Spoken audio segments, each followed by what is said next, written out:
I'm on the weekends, I try to think about like what's going to work next year. Kind of try to figure out, where should I be buying? Maybe that's discounted, and we could I could take advantage of low stock prices on a stock that's going to work in a year or 18 months, but it's a really good buy. And to do so, let me share my screen.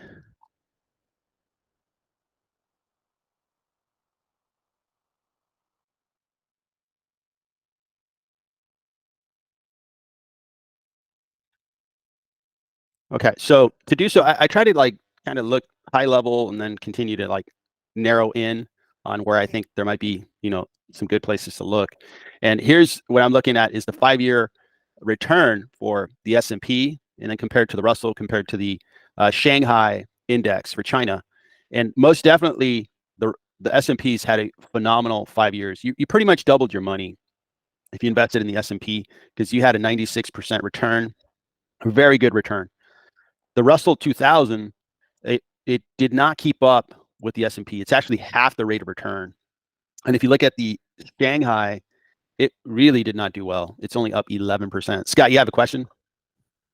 Hey, thanks. So just a quick comment. I learned this myself personally because I had my IRA drop quite a bit in, the pandemic time. And I became a bit more self-directed at that time. And I just dumped some of it in S&P and then some of it in SMH. So that's a semiconductor ETF. So NVIDIA, Broadcom, all that. And it, I think, more than doubled in that time. Awesome. So, yes, so that's the power of the market.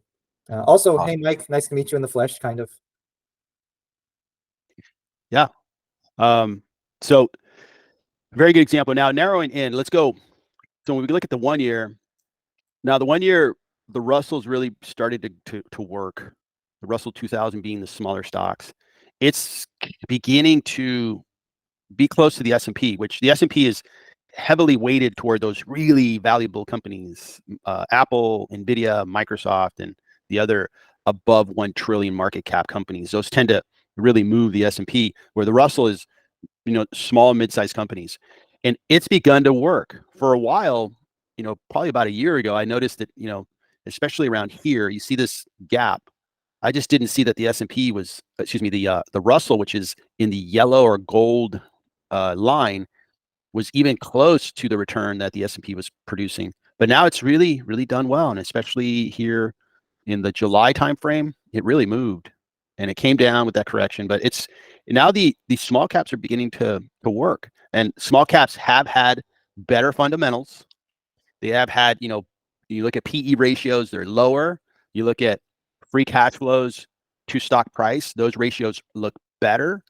And I think smaller companies, in a way, it's a little easier, or it's more clear as to what they do for a business. We're going to look at Instacart later, or Cart, right?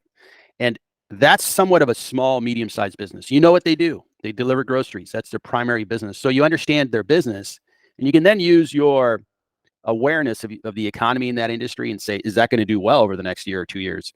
So I think it presents an opportunity to find good small caps.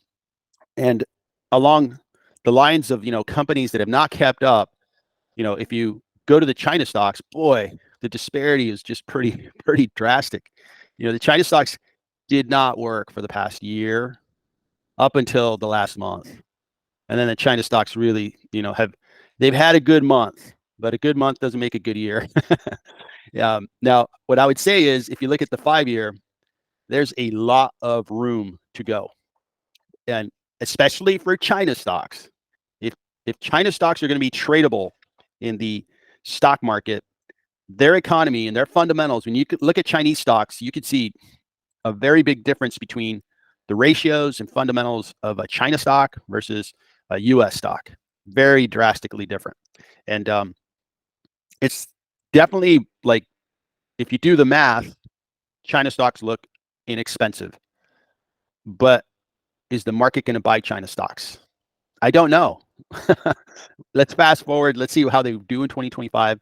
I continue to think it's worth the investment, because in some cases, it's harder to imagine that like some stocks that have really good businesses in China are going to go any further down. I think that likelihood is less remote, then those stocks are going to begin to work to the upside. So not jumping in head over, head first into China stocks. I'm just adding to my portfolio. And part of it is that it's really hard to find discounted stocks in the US market for especially big caps. It's tough. I'm going to hold my positions with my US stocks, but I think the opportunity may be in small caps and in China stocks. There may be some opportunities there. So I'm going to be looking into those areas. So as we look at, the earnings season is upon us, right? And let's take a look at the calendar of earnings real quick. And maybe I could open it up to everybody here. Last week, any earnings that you wanted to comment on, any earnings that caught your attention, you thought, holy smokes, or I can't believe it was that bad kind of situation?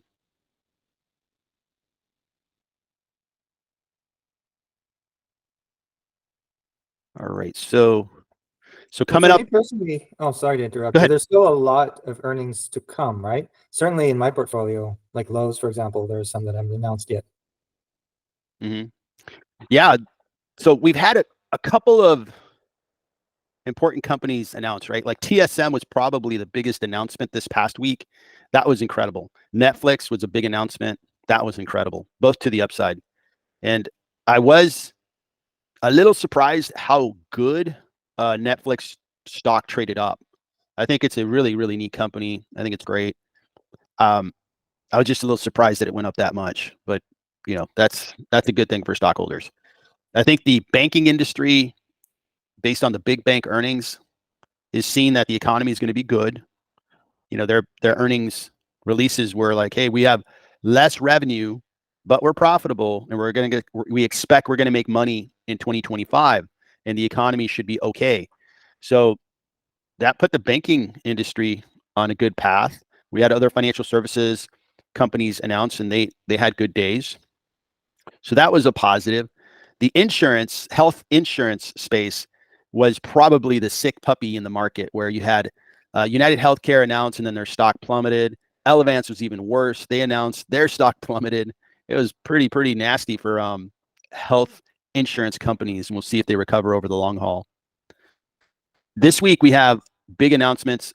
Tomorrow we have SAP, which is a big software company out of Germany. They do big, company software packages to run accounting, distribution, manufacturing, HR, and we'll see what they have to say. It's a pretty good sized market cap, $268 billion. Nucor, I believe, is steel. Alexandria, this is a real estate investment trust, and they focus on leasing out space for the life sciences, biotech industries, where they can lease out space where it's built to suit laboratory environments for these companies. So that's a company that's going to announce. And any others, Simpson Manufacturing, a couple of small banks. So Monday, I think, is going to be interesting. But once we get into the rest of the week, then we're going to have some bigger names. General Electric, that'll be interesting. This is part of what used to be General Electric, and they really have bounced back. They've done way better. And then I'm not familiar with this company, Danaher. I am familiar with Philip Morris, the tobacco company. Verizon's coming out. I know a lot of people own Verizon for the dividend. Texas Instruments, semiconductor, and this is kind of old school semiconductor. We'll see how they do. Then we have a couple of aerospace and defense companies coming up. So those are big names, and all these are significant market caps they're going to be announcing. Even Sherwin-Williams, I believe, they've had a recent rise. It'll be interesting to see how they announce. And then we have 3M. We'll see how they announce. 3M has been a good stock. They've really come back from a lot of troubled times, and their market cap, 3M is such a great company. It's hard to see them way down here. They should be up here, but maybe they'll announce good earnings and they will pop up substantially. We'll see. And then Wednesday, Tesla, which is always, big news, and we'll see what Elon Musk has to say. Coca-Cola, T-Mobile, Thermo Fisher, which is somewhat of a, what am I going to call them? Med device health technology kind of company. IBM, ServiceNow, which has been red hot, and that's kind of a software play. And NextEra, which energy, man, utilities have just been tearing it up this year. And I'm not, if the AI hype is more hype than fact, and this build out doesn't get built, boy, these stocks are going to plummet. But we'll see. The market's been buying them up. AT&T, Boston Scientific, these are big, big caps. I mean, you measure the market cap that's going to announce on Wednesday. We got a couple, maybe $1 trillion or $2 trillion. You have a question, Scott? Hey, I just have a quick comment. So I have a friend who works at Siemens Energy. And so it might not be on your radar, but I'm sure you've heard of Siemens.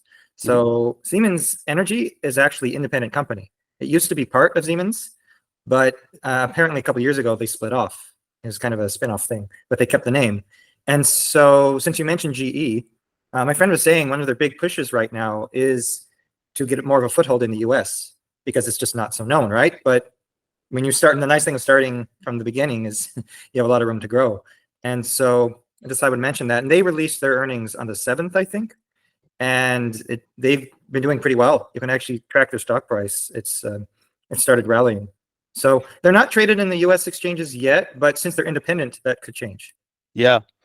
The independent utilities is where the big rallies have occurred, because the independent utilities, I think the difference is the established big utility companies tend to be highly regulated by states, and they can't raise their rates, very quickly. They have to work with the states and show that, hey, our costs are going up, and then they get a rate increase approved.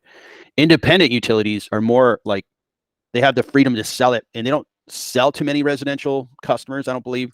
And they're selling it to basically commercial accounts that need the power. And that's where those types of companies are going to feed the data centers. And I think those are the stocks that are really moving.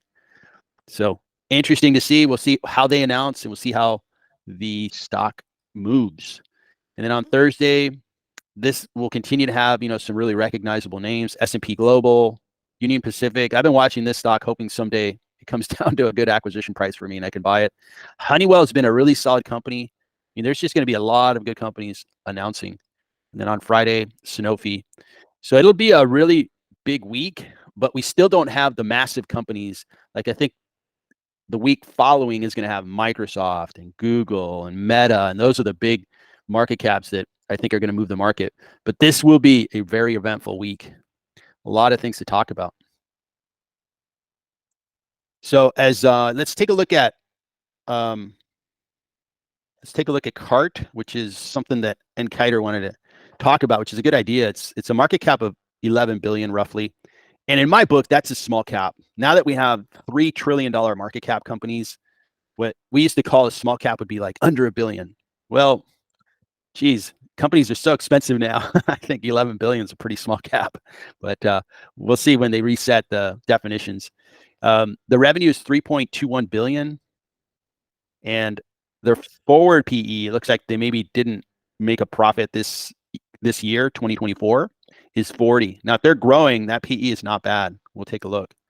And it's a buy rating according to analysts. I'm sure this is being evaluated by multiple analysts, because this is a hot stock for the reasons being, in the COVID years, consumer habits changed, right? We had to, because we had social distancing. If you recall, the lines outside of Costco were like, really long. It took forever just to get in the store. Inventories were depleted. So it made it quite advantageous to go to Instacart and order your groceries. We did that. We continue to be customers. And their business model was proven out that, hey, that really worked. Now let's take a look at their revenues. So the revenues, wow, look at 2020, 590% growth. That is incredible. And they kept growing in 21. They grew in 22. They grew in 23. And then the trailing 12 months is at 10.69. Let me look at the quarterly. The most recent quarter that closed on June 30th, very solid growth at 15%. So when did they announce? They announced on November 12th. So not around the corner yet. All right. So we're going to have to wait a little while before their earnings are announced. And Kiter, you have a comment? Yeah. One of the things that this company brought to my attention is that they are going strongly into advertisement. So clearly the delivery business is the same margin. It has a margin, and they are profitable. I think that what I read, that some of the numbers are impacted by the stock-based compensation, that as an IPO company, it was or it is standing like heavy on their balance sheet. But this is kind of a one-time expense that impact the profitability. But to get to my point, what I read, and I also listened to their CEO with a strong French accent, I don't remember her name, and she's like pushing strongly toward the advertisement side of the business. And I'm not a customer, right? I'm not in the US. Maybe you do. And I saw that they are like, if you want to promote your product, it's a paid promotion, the same as like in Amazon or other companies. And this is the high margin side of the business that they are working strongly on building up and also implementing AI into this into it, so they know what to advertise you. So just as again, I don't know too much, but that's one of the points that I read about. Maybe we need some time in order to see it coming into fruition. Yeah, I agree with everything you just said, and I was waiting for you to finish your comment. I was going to say they're probably copying Amazon with the idea of the advertising, and it totally makes sense, because as an Instacart user, I could tell you, you go in there and you're like, oh, I'm going to need laundry detergent. So you type in laundry detergent, right? Well, advertisers want to pay for when a consumer types in laundry detergent, I want you to put my ad there, because that's perfect, placement. And Instacart saying, yeah, glad to, but we're going to charge you, and we're going to charge you a premium because that's a very desirable ad. So I totally get that. As they get greater scale, they're going to get greater advertising revenues, and Amazon does that quite well. All right, so it looks like they IPO'd in 23, which is one of the few IPOs. Holy smokes, we've had very few IPOs, but they're up 43%, which is very good. Usually I don't buy into IPOs because no matter which company you look at, even Meta, it went down like in the first year. So this one IPO'd, it's doing fairly well. This one may buck that trend. The revenues look good. They're growing nicely. And we'll look at their financials. We'll go to their investor site to see if we can get some more details. So it looks like top line, let's look at their gross margin. So see the gross margin here, 3.2 billion trailing 12 months. Gross profit, 2.4 billion. That's really good margin. So that's what is the margin rate there? That's 80% margins. That's very good. Now they've been building out their business, right? They have to compete against other, electronic competitors or commerce competitors, and they have to heavily advertise still. They're still doing R&D, making their platform better, and that's a good idea, because you have to master the customer experience in order to grow. So these two things are, I'm going to call them somewhat temporary. Like Amazon, they were not profitable for the longest time because they just kept putting money back into their business, and they kept going up in market cap because the market understood that. If these guys continue to invest in their business, that's going to be okay. That's going to be okay because they're making themselves stronger, bigger, more competitive. Balance sheet wise, let's take a look at that. Cash, 1.4 billion, and long-term debt. Let's see here. Total debt, 32 million. No debt. They don't have any debt. Very good. Way to keep debt off your balance sheet. Are they cash flowing yet? Let's see. Operating cash flows there. Very good. So they're positive cash flow. Yeah, this one looks great. Look at this cash flow. It's those margins, 80% margins. Now you look at retailers, right? You look at Kroger's. Kroger's is like gross margins of 15%. But Instacart, which goes to a lot of Kroger's retail stores, picks up the stuff, delivers the groceries to the customer, they're at 80% margins. So most definitely, this is far more lucrative, profitable, free cash flow generating. So I think this one's a good one to get our heads around, and I'll do an evaluation through the spreadsheets and stuff. So this is going to be a 623 million trailing 12 months cash flow.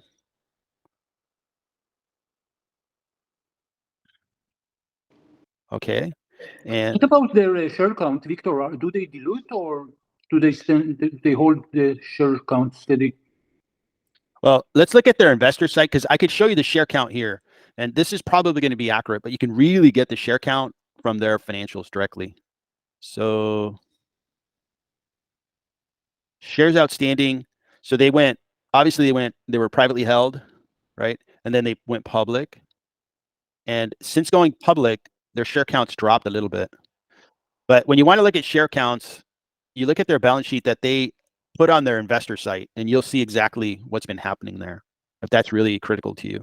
But it's a good move for it to be, shares being reduced to some extent. Yeah. So I'm going to go to their investor site. So we would go to their investor relations, and I'm going to move this guy over here.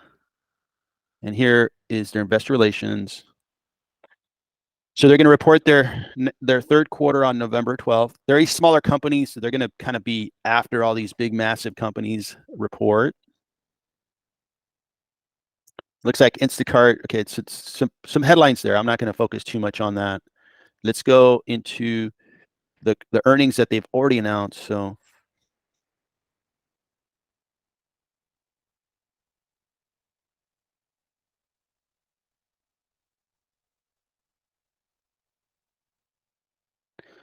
on August 9th, they announced Q2. I'm going to go straight to this. This is the 10Q.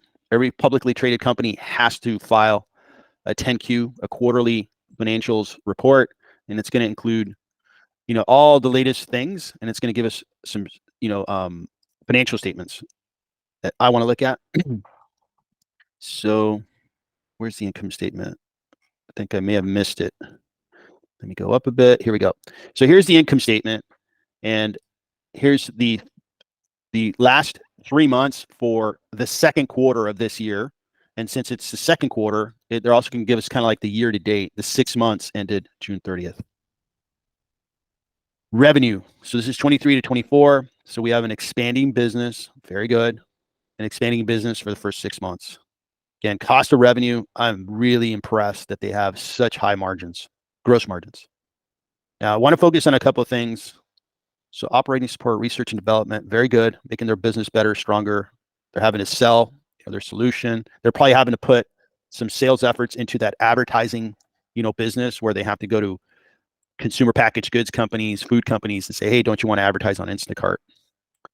And then general administrative. This really jumped up. I wonder what's going on there. All right. So in the quarter, they did turn a profit. Very good.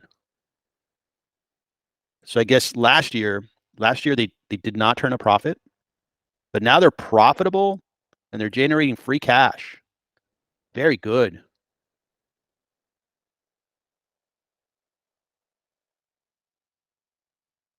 So here's a report, and Kiter, I think in the past we've talked about, share counts, and I think that's important to you. It's important to me too. The way I view when a company issues out shares to its employees, I treat that as a positive.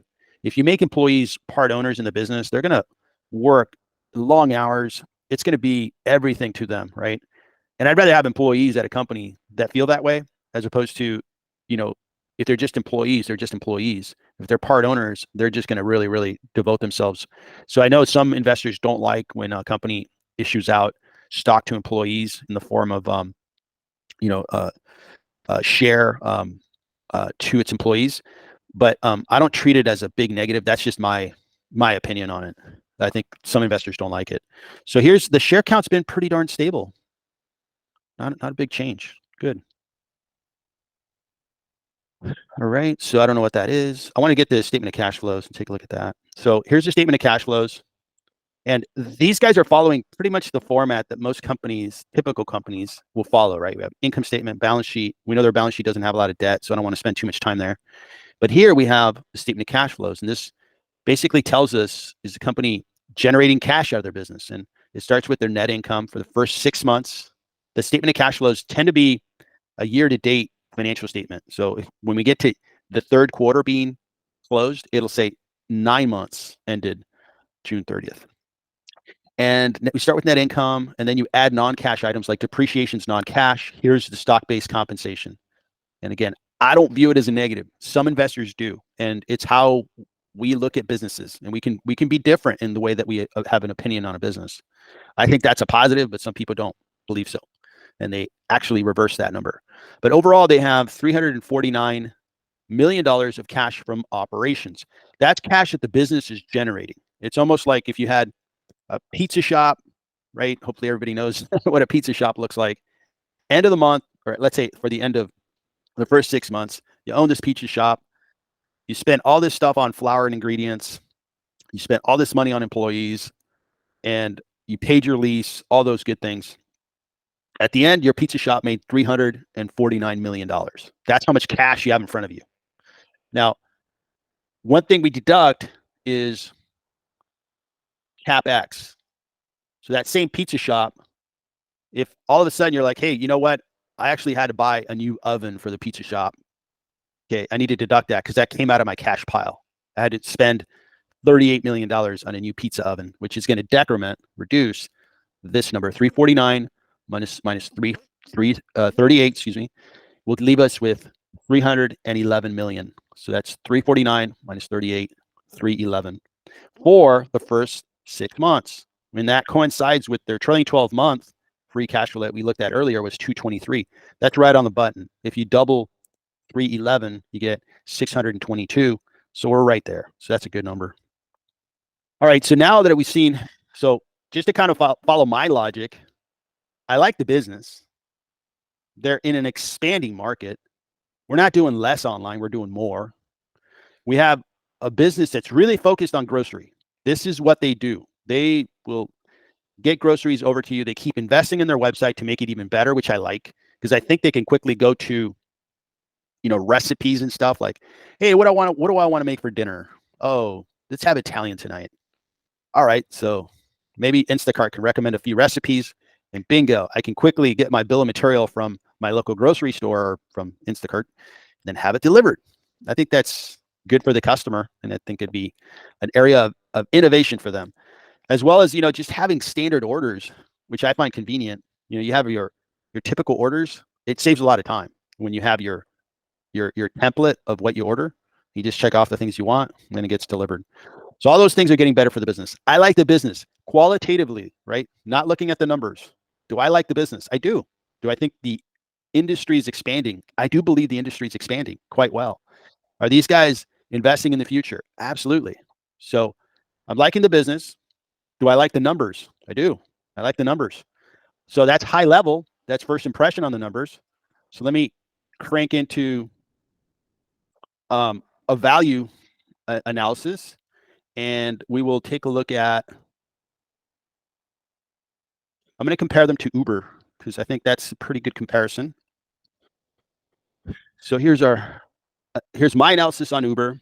So I'm going to kind of copy that as a template, and then we'll do it from soup to nuts on it.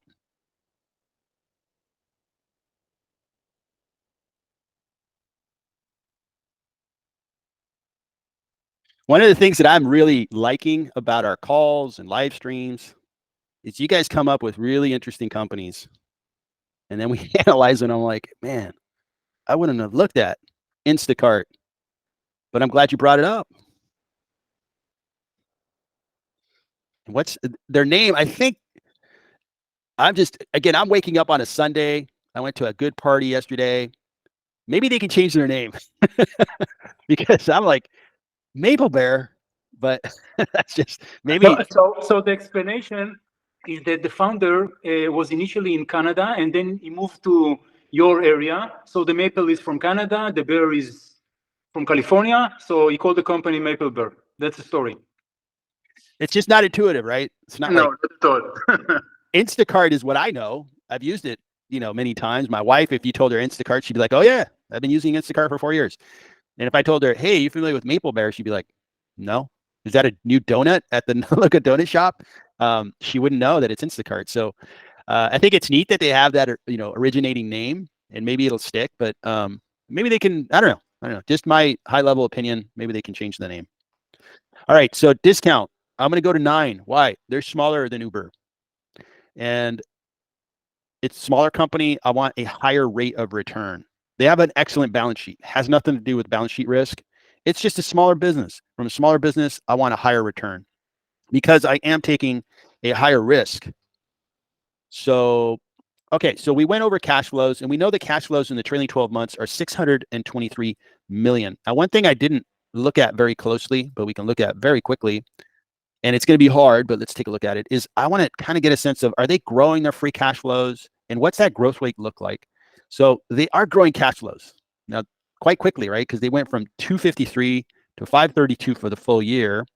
And then if we look at the trailing 12 months at 623, so from 532 to 623 is roughly 91 million. And that's a pretty good clip of growth. That's like upwards of 20%. Oof, that's beautiful. And so I'm trying to determine what's the growth rate I want in my first 4 years of Instacart. I'm going to go with 15%, which is a aggressive but reasonable, given that these guys are growing and expanding their business. They are incredibly profitable. That gross margin number, that's why I like businesses like this, because when you have a gross profit of 80%, you see how much value comes down to the bottom for investors. Profit, free cash flow. All right, so we're at 623, and I'm going to do something. I'm going to go 623, and I expect that number is going to grow by 115%. Hopefully the formula is visible for you guys. And then the rest of the years are going to grow at 15% for years 2, 3, 4. So in 4 years from today, I expect this is going to be producing a little over $1 billion of free cash flow. And then I'm going to have a higher growth rate in long-term growth than, let's say, a traditional company. Like Kroger, I have this at 3%, very conservative. And this is a conservative number because they have a lot of addressable market. These guys could really become gigantic. But for now, let me go conservative. Okay, so 15% and 3 are my growth rates. 15% growing the numbers in the first 4 years. 5% being included in the terminal value calculation, which is all free cash flows past year 4. All those cash flows, this is like cash we're going to receive as investors, as part owners of this business in the future. Well, I want to discount it by a rate of return of 9%, a discount rate of 9% to get to a intrinsic value of 21.4 billion. They had how much cash? Let's go take a peek. So cash, 1.4 billion. That is good cash. And they had very little debt. So their debt was like 34 billion, 32 billion, 32 billion. That is excellent. So I add cash because they should get credit for, if I'm a part owner, I'm a part owner of this cash pile. And if I'm a part owner, I'm a part owner of their debt. So I add cash and take away debt. And their current market cap is not anywhere near that number. Their current market cap is 10.99 billion. And shares outstanding, 257.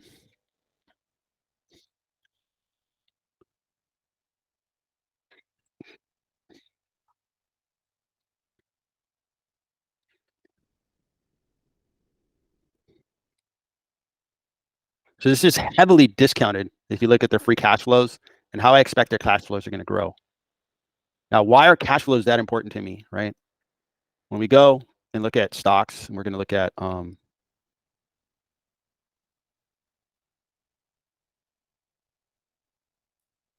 here are the mega cap stocks.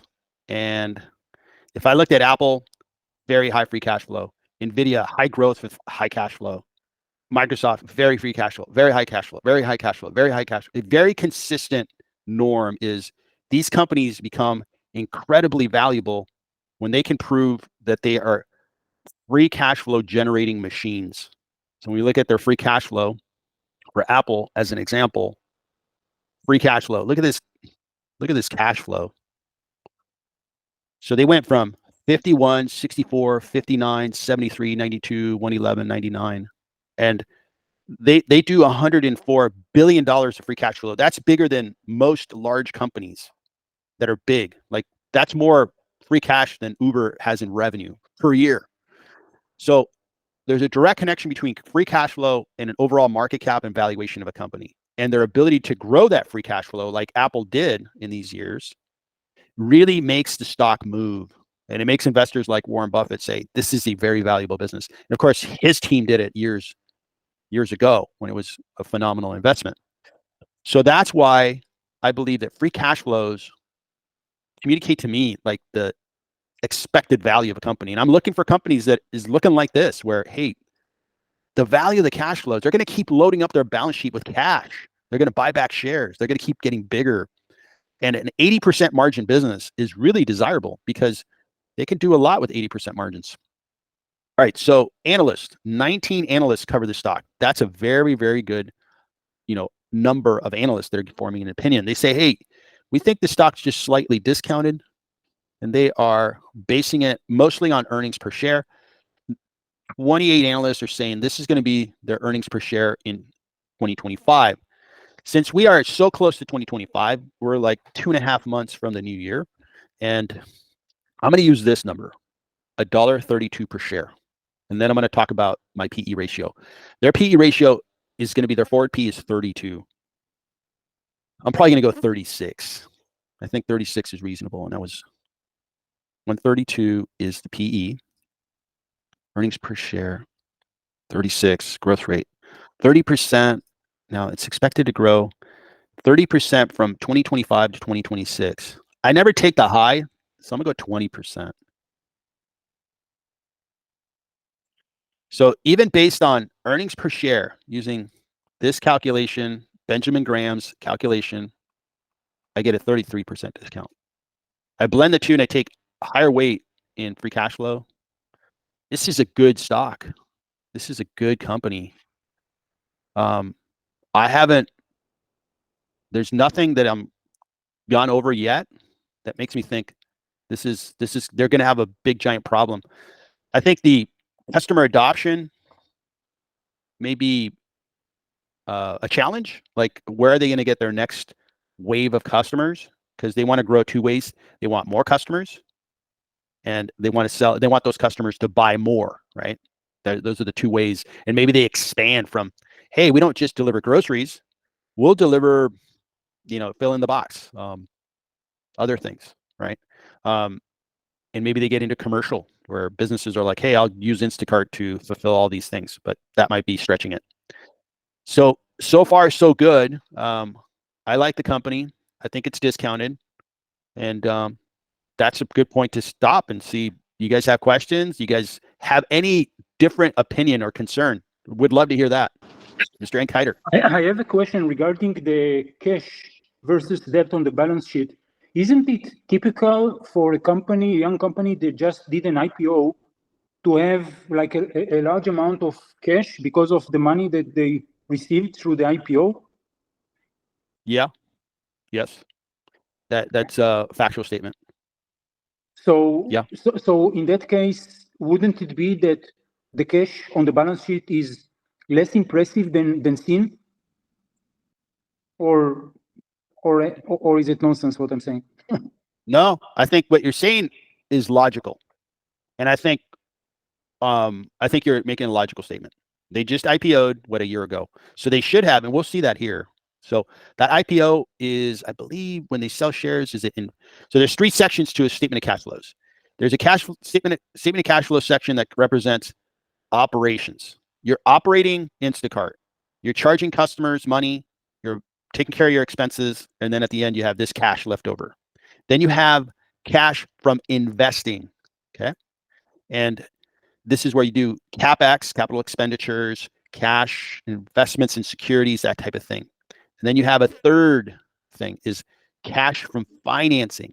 And right here, issuance of common stock. This is what you're talking about, right, Enkiter? Yeah, yes.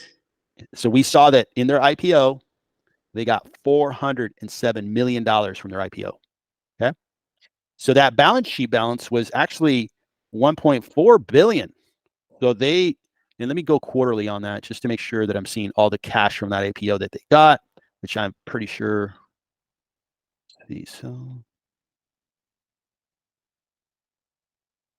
So here it is. So the issuance of common stock, yeah, and here it was, right? And look at this, repurchase of common stock. Isn't that funny? They issued out and then they rebought. So that's interesting. They're repurchasing common stock at a very high rate. This is interesting. It's like, you're a new company, you're already buying back all these shares. Yeah, that's what I read as well, that they already have a $1 billion repurchase plan, which is active and is ongoing, and now the board approved another 500 million. So it sounds crazy. So I don't like the idea. I'd rather that they grow their business. Hey, you're going to be really valuable if you go from being what's their revenue level? So right now you're a $3.2 billion company. If you grow to be a $30 billion company and stay anywhere near 80% margins, you're going to create so much value for investors. So if you need that cash, either now or in a year or in 2 years to grow, keep the cash. Don't buy shares. Just keep growing. That's where the value of the company will come from, is, growing. And if you grow and you keep growing your free cash flows, the shareholders will benefit greatly. So keep doing that. I don't know why you would be buying back shares, but that's like a premium problem. That's like a high-end problem. Like, oh man, this company's buying back shares. Well, that's a good thing. But in this case here, I'm like, well, I don't like it, but it's a high-end problem. Yeah. Can it be, again, I have no clue. I'm just asking if there is some logic. Can it be that they have some commitment to their investors, like to return money quickly to investors that participated in the seed part of the company, the venture capitals and all No. these? No? Okay. The venture capital, like whoever was an angel investor and venture capitalist, like or initial investor when they were private, they had their own shares, right? They were given, before the company was public, they were giving a number of shares. So when they went public, you would see that, well, their shares were now more valuable, right? Maybe just to use an example, you'd have to study who invested in Maplebear, but maybe Andreessen Horowitz, which is a famous, venture capitalist, invested 500 million, and they got like a lot of shares. Maybe their shares are now worth 3 billion because the company's worth 11 billion. Well, they made out really well. They invested 500 million, and now they're sitting on a $3 billion holding. That's a winner, right? So in situations like that, the shares are already out there. They're already issued out, and investors could get their money back by selling their shares. Now, is Maplebear buying back shares because they expect some of these big investors are going to sell their shares? Maybe that's a reason why they're buying back shares. I would just say that I see a lot of good stuff. If I'm going to point out to maybe some yellow flags or not even red flags, is that's kind of unusual. Why are you buying back shares? You just IPO'd. If you didn't want to sell shares, why'd you IPO a year ago? But I don't think it's a big problem. I think it's a really interesting stock.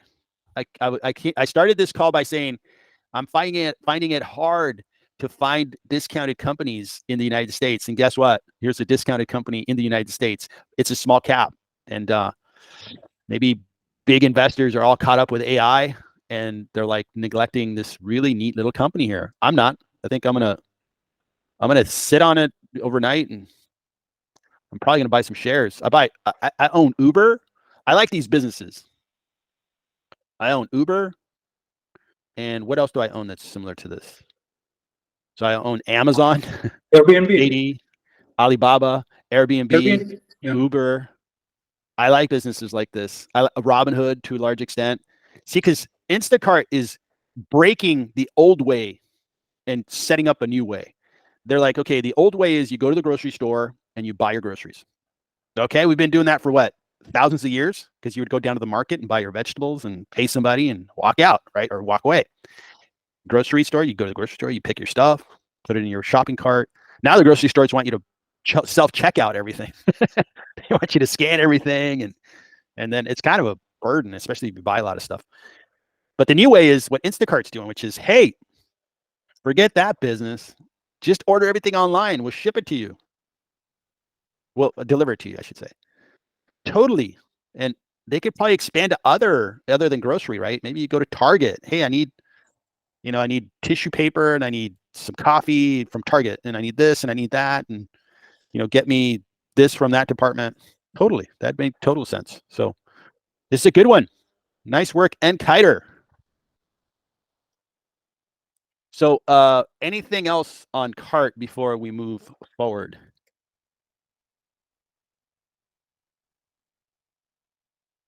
All right, let me put it on my watch list. I would say a name change might be a good idea.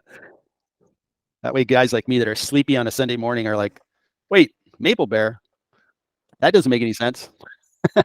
Scott, you have a question? Yeah, I did. And it's actually about share buybacks directly. Now, maybe you don't know, and I don't know, maybe it's not relevant for us as retail investors anyway. But when a company buys back shares, and it's the company doing it, not individuals, are they actually taking back control of their own company, or do those shares get burned? Do you know what I mean? Mhm. Because typically shares do mean you have a not always, but typically means you have a stake in the voting of the company, right? Assuming they are voting shares. So Yeah. that's what I'm saying is, well, does that actually mean, because shares are pieces of a company, right? Mhm. So Yep. conceptually, I'm wondering if it does mean, oh, okay, we actually, it's not just dilution and raising value. Maybe maybe the company actually wants to take back some control. Yeah. But then there's also individuals, right? Individual officers can own shares of the company, right? Like Alphabet. I know for sure. I think the founders, right, the Google guys, still have controlling share of the Correct. company. So Yeah. if that makes sense. It totally makes sense. I think in a large way, you are correct that if you buy back shares, you're raising the remaining shareholders' portion of ownership in that business. That's just mathematics, right? So assuming that you have a major number of these shares are still owned by the founders, the people who created, Maplebear, and their concentration in shares just became more powerful within the company because there's fewer shares out there, and their shares were not sold. Somebody else's shares were sold. Somebody else sold their shares, and the company bought them. So they buy them in the open market, right? So I think that's a logical statement that you're saying. But what happens to the shares after the company buys them? Are they just burned? Is it like burning crypto or something? Is it just gone? Poof. I don't know. I think so there's two things there, right? A company like AMC and GameStop proved that a company can very easily just issue out more shares at any time, literally. Okay. They just need, and most companies have available shares to sell in the market. So at any time, a company can increase the number of shares that are outstanding. Okay. So you can burn one share and then wake up the next day and say, I'm going to issue out 10 brand new shares. So it's almost like, it's not like crypto where there's only going to be a finite number minted. Companies can continue to increase the amount of shares in circulation. They sometimes have to follow some of their governing policies that the board of directors have, but in general, they can do that. So that's how I see that. And Kiter. Yeah, if I may add, when a company is doing buybacks, they are, I mean, I don't know if it is a law, but these stocks are retired. So they are kind of eliminated, and the number of stocks, available stocks of the company is reduced. I agree. Yeah. I agree. But you guys get my point, right? Yeah. Like GameStop. Yeah, and they can easily grant the new shares, and that's what some companies like CRM in the last few quarters, they were celebrating that they are doing share buybacks, let's say 1 billion. But they were doing on the left hand, and on the right hand they are issuing new stocks as a stock-based compensation. So the overall number of stocks available have not been changed, but at least it's not have been diluted. So, but yeah. And another comment, if I may, regarding Google, the founders have total control because there are 3 classes of stocks for Google: Class A, Class B, and Class C. Class C belongs to the founder, and they are not tradable, and they are representing the full control over the company. Not full, but most of it. Yeah. Okay. Most of it. They have I forgot the ratio, but each share of the Class C, they have 100 votes or some really high number. And then really normal shareholders have 20% control of the company, and 80% is controlled by C shares. It's like that. It's that kind of ratio, which in general, you're right. The founders have most control of Google Alphabet. I'm a shareholder. I studied that. It's interesting that they wanted it that way, because I don't think Microsoft is put together like that. Apple's not put together like that. Google Alphabet decided to structure like that. I'm showing GameStop, and I'm gonna get to your question, Tomas, in a second. You see GameStop, you had the company saw that their stock price went up really fast, so it issued out a bunch of shares. you had a recent run up. Remember when Roaring Kitty came back and made an appearance, and they issued out shares. So that's my point there, Scott. Is companies can issue out new shares. So yeah, you can burn the shares that they're buying back. They retire them, so to speak. But it's not. They can issue out new shares. So to me, it's not like, well, you can retire those old shares. That's fine, but it doesn't. It doesn't have a lot of significance to me. Thomas, you have a question? Hi, Victor. Hi, everyone. I think you already answered my question, but is it relevant in the long term to analyze if a company makes buybacks? So, so I think it's an important. I think it's a positive or a negative to consider as you look at the company. Do I buy companies just because they're doing buybacks? No. Now, if I'm buying into a company and I see that they're buying back shares, that's a positive. That's a positive sign. Okay. Especially in a mature company. Hey, buying back shares is a good idea. Now, issuing out shares is a very bad idea. If you're a good business and you're like, you know what? We're going to issue out new shares because we want to build a new corporate office. We want to make it look really nice. For something like that, you should issue debt because it's going to be temporary and you should pay it back as soon as you can. But issuing out shares in bulk like that is a bad thing because you are liquidating the ownership of the company across more shareholders. So that's how I would respond to that. Okay, thank you, Victor. Go ahead, Enkiter.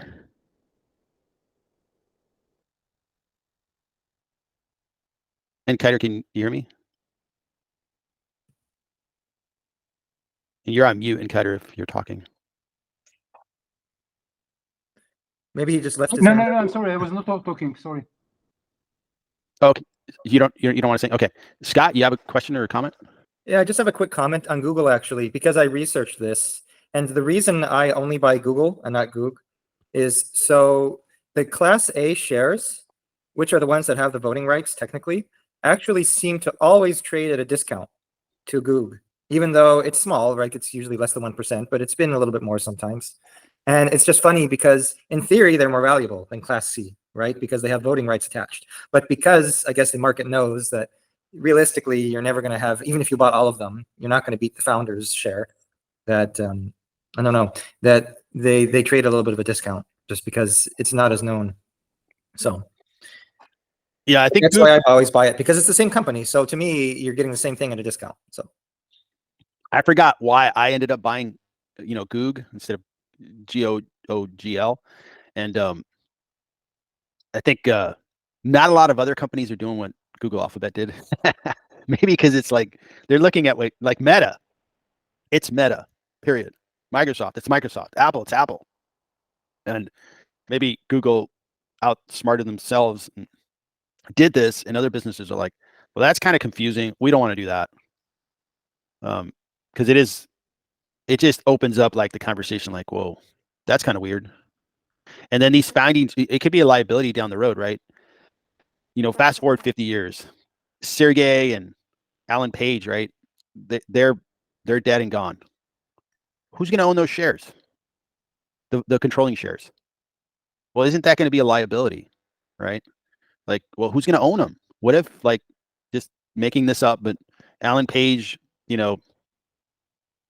donates his entire estate to a person that really doesn't know business and doesn't know much about Google Alphabet? Is that a good thing or a bad thing?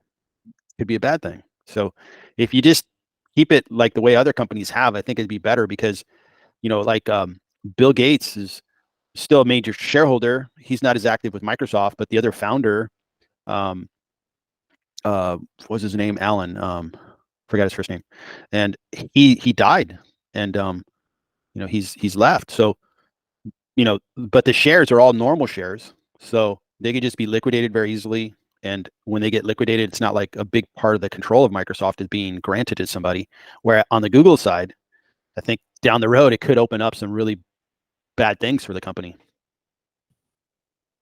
did you mean Paul Allen? Paul Allen, that's it.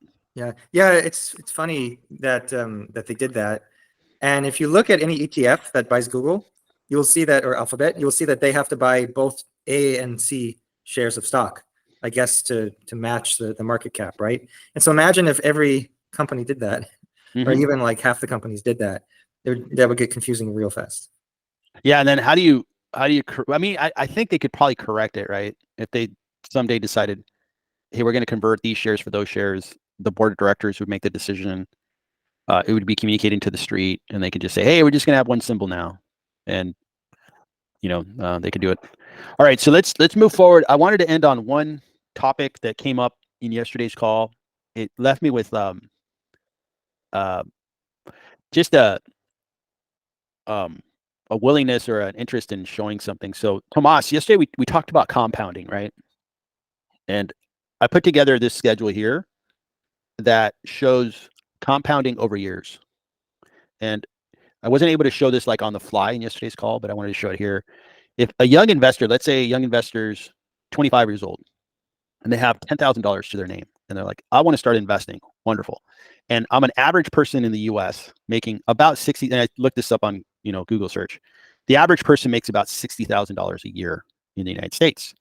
Well, if you follow a principle that I was taught, which is always save and invest 10% of your money that you earn every year, just keep investing it, and your earning potential keeps expanding each year, 2%, very conservative. But you start with 10,000, you invest 6,000 a year, and you just keep doing that, and you let your money grow. In the first decade after you've done that, you look at your balance, and depending on your rate of return, if you looked at a very conservative portfolio at 7% rate of return, you have $102,000. If you had a higher rate of return, higher risk portfolio, 115.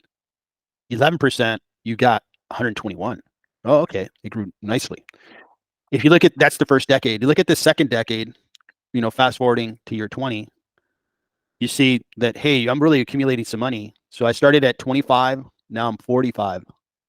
And I have 316,000 if I'm very conservative, but I have 412,000 if I was really a growth-oriented investor, buying companies like Cart that we just saw.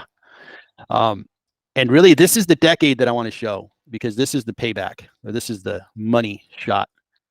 The third decade is when you really grow your wealth. You go from 412 to $1 million.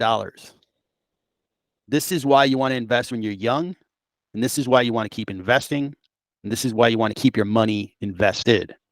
Is you want that third decade. You want to wake up when you're 60 and go, cool, I have $1 million, I have $3 million. I'm going to be just fine. I could travel the world. I could help a loved one, son or daughter. I can take care of my medical bills. I can take care of my loved ones' medical bills. I can go travel Europe, travel Asia, do those things that I want to do. So that's the decade. In a way, long-term investing is about letting your money, if you think about between the age of 45 and 55, your money has been working while you sleep. Your money has been working every day. People have been waking up at the companies that you own and going to work and making money on your behalf and growing your wealth, just passively for you. Those companies just keep going up in value. The dividends keep being reinvested. The companies keep getting bigger and more valuable. So that's the kind of point that I wanted to make when we talked about compounding and why time is your friend and rate of return is your friend. The rate of return, this was 7% and this is 11%. 11% is very achievable. The average rate of return for the S&P is 9.75. That was the middle ground. Okay. But if you can get a little smarter and go for higher growth, you can achieve the difference between low growth and high growth is upwards of $300,000 over a 30-year span. So that's the point I wanted to make that we talked about yesterday. So, all right, that is it for today, guys. Good session. I appreciate you guys attending. And with that, I want to wish you a nice weekend, continuation of your weekend, and hopefully I'll see you guys on some of the live streams, and we can keep talking about stocks. Okay, thank you, Victor. Thank you. You're welcome. You guys have a good one. Take care. You too. Bye-bye. Bye-bye.